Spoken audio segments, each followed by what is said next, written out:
خدیجہ آپ کا نام تھا اور کنیت تھی ام ہند اور لقب تھا طاہرہ۔ ایک عجیب بات یہ ہے کہ حضرت خدیجہ الکبریٰ رضی اللہ عنہ کو طاہرہ کا لقب اس وقت ملا جب جاہلیت کا زمانہ تھا، عورتیں بازاروں میں فروخت کی جاتی تھیں اور عورت کی کوئی عزت نہ تھی اور حیا نام کی اس معاشرے میں کوئی چیز نہ تھی۔ اس ماحول کے اندر حضرت خدیجہ الکبریٰ رضی اللہ تعالیٰ عنہ کو طاہرہ کا لقب ملا اسلام کے پہلے، اسلام سے پہلے۔ یہ بہت بڑی بات ہے، معمولی بات نہیں ہے۔ آپ کا جو مبارک نسب ہے وہ اس طریقے سے ہے: ام المؤمنین حضرت سیدہ خدیجہ الکبریٰ رضی اللہ تعالیٰ عنہ بنت خویلد بن اسد بن عبد العزیٰ بن قصی۔ قصی پہ حضرت خدیجہ کا اور نبی علیہ السلام کا نسب اوپر جا کے مل جاتا ہے۔ قصی بن کلاب بن مرہ بن کعب بن لوئی بن غالب بن فہر بن مالک بن نضر بن کنانہ، یہ والد کی طرف سے تھا۔ اور والدہ کی طرف سے سیدہ خدیجہ بنت فاطمہ بنت زاہد ابن الاسم ابن رواحہ ابن عبد معیث ابن عامر بن لوئی بن غالب بن فہر، آگے پھر وہی ہے۔ تو یہاں پہ لوئی پہ جا کے والدہ کی طرف سے بھی نبی علیہ السلام کا حسب نسب مل جاتا تھا۔ یہ حسب نسب بتانے کی وجہ دو تھیں، ایک تو اس کی برکت ہمیں ملے کہ جس چیز کا تعلق نبی علیہ السلام کے ساتھ ہو جائے اس کا ذکر کرنے میں خیر ہی خیر ہے۔ دوسرا، اور بھی ازواج مطہرات ہیں جس میں سے بعض قریش کی بھی ہیں، جیسے حضرت جویریہ رضی اللہ تعالیٰ عنہ ابو سفیان کی بیٹی، حضرت عائشہ صدیقہ رضی اللہ تعالیٰ عنہ سیدہ حضرت ابوبکر صدیق رضی اللہ عنہ کی صاحبزادی،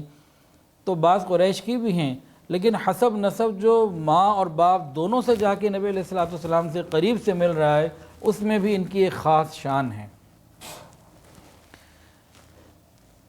یہ مکہ مکرمہ میں پیدا ہوئیں اور آپ کی ولادت 68 قبل ہجرت سے 68 سال پہلے ہوئی۔ 65 سال کی عمر میں آپ کا انتقال ہوا تھا اور آپ کے انتقال کے 3 سال بعد ہجرت تھی۔ تو نبی علیہ السلام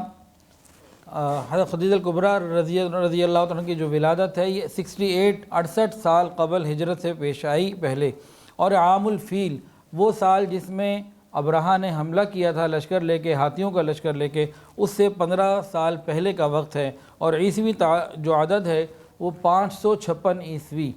556 556 عیسوی، یہ آپ کا سن ولادت ہے، تاریخ کا علم نہیں۔ نبی کریم صلی اللہ علیہ وسلم کے نکاح میں آنے سے پہلے آپ کے 2 نکاح ہو چکے تھے۔ آپ شروع سے ہی بہت پاکیزہ فطرت، بہت نفیس طبیعت اور بہت جو ہے نا وہ جو ہے زندگی کے اندر شائستگی، نرمی اور بہت اعلیٰ اخلاق تھے۔ آپ کی ان صفات کو دیکھتے ہوئے آپ کے والد نے فیصلہ کیا کہ ان کا نکاح کسی اونچے آدمی سے کیا جائے۔ تو انہوں نے سوچا ورقہ بن نوفل ان سے کیا جائے، جو حضرت خدیجہ کے چچا کے بیٹے تھے اور تورات اور انجیل کے بہت بڑے عالم تھے، عبرانی زبان کو جانتے تھے۔ تو انہوں نے وہاں سوچا، لیکن بہرحال وہاں نکاح نہ ہو سکا۔ جب ادھر نہ ہو سکا تو حضرت خدیجہ الکبریٰ رضی اللہ عنہ کا پہلا نکاح عقیق بن عابد کو سے ہوا، ان سے ایک بیٹی ہوئی۔ اس کے بعد ان کا انتقال ہو گیا عقیق بن عابد کا، تو بعد میں یہ مبارک خاتون یہ جو ہیں ابو حالہ مالک بن نباش کے حصے میں آئیں اور وہاں ان کا نکاح ہوا، اور یہاں سے ان کے 2 اولادیں ہوئیں، ایک ہند اور ایک حالہ۔ بیٹی کا نام ہند اور بیٹے کا نام حالہ۔ یہ دونوں نبی علیہ السلام کی خدمت میں بھی رہے اور آپ نے نبی علیہ السلام نے ان کی تربیت بھی فرمائی۔ اللہ کی شان، جو دوسرے شوہر تھے ان کا بھی انتقال ہو گیا، دوسرے شوہر جو مالک تھے ان کا بھی انتقال ہو گیا، اور اسی دوران جنگ فجار شروع ہوئی جس میں حضرت خدیجہ الکبریٰ رضی اللہ عنہ کے والد کا بھی انتقال ہو گیا، اس جنگ میں وہ مارے گئے۔ ان دونوں کے چلے جانے کے بعد حضرت خدیجہ الکبریٰ رضی اللہ عنہ کی زندگی میں مشکلات پیش آئیں اور غم بھی آئے اور تکلیفیں بھی آئیں۔ مال اللہ نے خوب دیا تھا، تجارت بھی خوب تھی، لیکن باپ اور شوہر کے جانے کے بعد گھر میں چھوٹے بچے، ایک عورت، اور وہ زمانہ ایسا نہیں تھا کہ عورت باہر نکل کے سارے تجارت کے کاموں کو پورے طریقے سے دیکھ سکے، تو ان کے لیے مسائل پیش آئے۔ تو انہوں نے کیا طریقہ اختیار کیا؟ انہوں نے قریش کے لوگوں کو، بالخصوص اپنے خاندان کے لوگوں کو اپنا مال دے کے بھیجا کہ میرے مال سے تم تجارت کرو اور میں تمہیں اس نفع میں سے حصہ دوں گی، معاوضہ دوں گی۔ تو اس طرح قریش کے بہت سارے لوگ، دو چار لوگ نہیں، چند لوگ نہیں، بعض کتابوں میں تو لکھا ہوا ہے اکثر لوگ، بعض قافلوں میں اکثر لوگ ان کے مال لے کے جایا کرتے تھے۔ تو وہ لوگوں کو اپنا مال دیتی، لوگ مال لے کے جاتے، پھر جو تجارت میں نفع ہوتا تو ان میں سے کچھ حصہ اس تجارت کرنے والے کو دیا جاتا۔ تو اس طریقے سے ان کا یہ سلسلہ چل رہا تھا۔ اچھا، آپ کی شرافت اور عظمت خاندانی تھی، آپ کا خاندان بھی بہت عظمت اور حسب نسب والا تھا، اور پھر آپ کے پاس مال بھی تھا، اور آپ ایک نفیس خاتون تھیں، تو آپ کی شہرت پورے مکہ مکرمہ میں تھی، اور پورے مکہ کے بڑے بڑے سردار چاہتے تھے کہ وہ آپ کے نکاح میں آ جائیں۔ آپ کا ایک بہت شان تھی، اور اللہ نے بہت شان شروع ہی سے عطا فرمائی تھی، شروع ہی سے ان کا یہ معاملہ بہت ہی اچھا تھا۔ جبکہ دوسری طرف حضرت محمد مصطفیٰ اس وقت محمد ابن عبداللہ کے نام سے مشہور تھے، اس وقت محمد رسول اللہ نہ تھے، محمد بن عبداللہ کے نام سے مشہور تھے، اور آپ کی شرافت، دیانت، حسن اخلاق اور آپ کی راست بازی، صاف گوئی کا ہر شخص قائل تھا، اور آپ کو صادق الامین کہا جاتا تھا۔ نبی علیہ السلام اس زمانے میں اپنے چچا ابو طالب کے زیر کفالت تھے،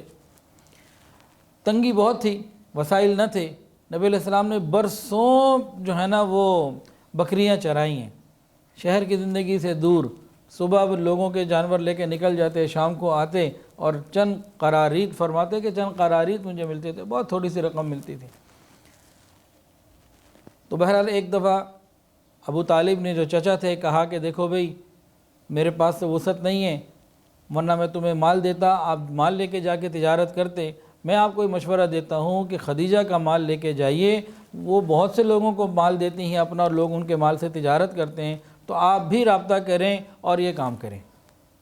اللہ کی شان، اللہ رب العزت نے یہ خبر حضرت خدیجہ کو خود پہنچائی، یعنی کہ کسی طریقے سے ان کو خبر مل گئی، نبی علیہ السلام نہیں گئے، ان کو جیسے ہی خبر ملی وہ تو پہلے سے تیار بیٹھی تھیں، انہوں نے جیسے یہ سنا تو شوق کے ساتھ پیغام بھجوایا کہ اگر محمد ابن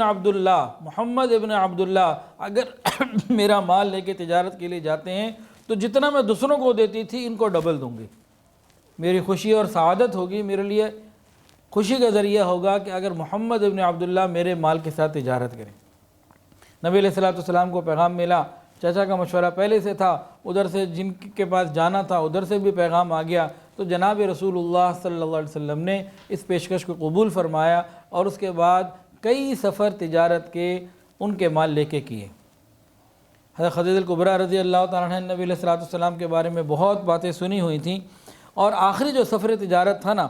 اس سفر میں حضرت خدیجہ الکبریٰ رضی اللہ تعالیٰ نے اپنے غلام میسرہ کو بھی ساتھ بھیجا۔ اب میسرہ نبی علیہ السلام کے ساتھ ساتھ تھا، ایک ایک چیز کو دیکھتا، ایک ایک چیز کو نوٹ کرتا، اور نبی علیہ السلام کے اخلاق سے، صداقت سے، دیانت سے، صاحب گوئی سے، معاملات کی معاملہ فہمی سے اور صفائی سے اور کاروباری ڈیلنگ سے، خرید و فروخت سے اتنا متاثر ہوا کہ وہ بس جیسے کہ بے دام غلام ہوتا ہے نا، ویسا معاملہ ہو گیا۔ پھر اس نے راستے میں یہ بھی دیکھا کہ رسول اللہ صلی اللہ علیہ وسلم نے ایک درخت کے نیچے قیام فرمایا، اور وہاں ایک عیسائی راہب سے ملاقات ہوئی، تو اس راہب نے کہا کہ یہ امت کے نبی ہوں گے۔ اب وہ بڑا حیران تھا، اور یہ باتیں وہ جب حضرت خدیجہ کے پاس لے کر آیا تو حضرت خدیجہ الکبریٰ رضی اللہ عنہ بہت حیران ہوئی، بلکہ کتابوں میں یہاں تک لکھا ہے کہ نبی علیہ السلام جو تجارتی قافلے کے ساتھ مکہ میں داخل ہوئے تو حضرت خدیجہ نے ان کو دیکھا کہ بادل آپ کے اوپر سایہ کیے ہوئے ہیں، پورا قافلہ چلا آ رہا ہے، کسی کے اوپر سایہ کوئی نہیں، لیکن آپ کے اوپر سایہ آ رہا ہے۔ اور حضرت خدیجہ نے دوسری عورتوں کو بھی یہ دکھایا، اور سب حیرت کے ساتھ یہ دیکھتی رہیں۔ یہ طبقات ابن سعد میں یہ بات لکھی ہوئی ہے۔ حضرت خدیجہ الکبریٰ رضی اللہ تعالی عنہ، ان کے دونوں شوہر انتقال کر چکے تھے، تو ان کو بھی ضرورت تھی، لیکن بہرحال معاملہ کچھ ایسا بنا کہ حضرت خدیجہ نے خود پیغام بھیجا، اور نفیسہ بنت منیہ، یعلا ابن امیہ کی جو بہن تھیں، ان کو اس خدمت کے اوپر مامور کیا، اور نبی علیہ السلام کو یہ پیغام ملا نکاح کا۔ ابو طالب سے مشورہ ہوا، اور سب نے جو ہے نا اس کو پسند کیا، اور نبی علیہ السلام کا نکاح کس طریقے سے ہوا کہ نکاح کا خطبہ آپ کے چچا ابو طالب نے پڑھایا، اور حضرت خدیجہ الکبریٰ رضی اللہ تعالیٰ عنہ کی طرف سے ورقہ بن نوفل جو ہیں وہ ولی بنے، اور 500 طلائی درہم جو ہے یہ حق مہر رکھا گیا، اور یہ مبارک نکاح مکمل ہوا۔ اس وقت نبی کریم صلی اللہ علیہ وسلم کی مبارک عمر 25 سال تھی، اور حضرت خدیجہ الکبریٰ رضی اللہ تعالیٰ عنہ کی عمر 40 سال تھی، جس میں 2 پہلے شادیاں آپ کی ہو چکی تھیں، اور گزشتہ دونوں خاوند جو ہیں انتقال کر چکے تھے، اور ان کے بچے بھی حضرت خدیجہ کے پاس موجود تھے۔